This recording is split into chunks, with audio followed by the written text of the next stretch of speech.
අනපේක්ෂිත අමුත්තෙකු පැමිණෙන තෙක් ඇය ඇයගේ ලෝකයේ අතරමං වී නිවසේ සිටියාය. ඊළඟට සිදුවේ කිසිවෙකුට අනාවැකි කිව නොහැකි දෙයකි. ඇගේ ඇස් මදක් පිය වුණා. ඔහුගේ හඩේ ගිගුරුම ඇගේ උතුරේ උණුසුම් කළා. ඇය මතක් ගැඹුරින් සිනාසුනා. ඇය ඇගේ වින්දනය තනිව විඳගන්න ගමන් ඔහුට ආරාධනා කළා.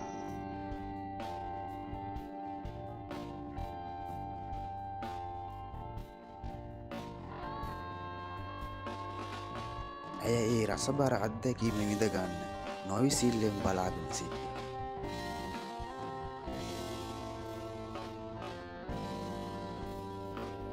ඔහු මුලින් අකමැති වූ නමුත් ඇයගේ හැසිරීම ඒ සියල්ල වෙනස් කළා.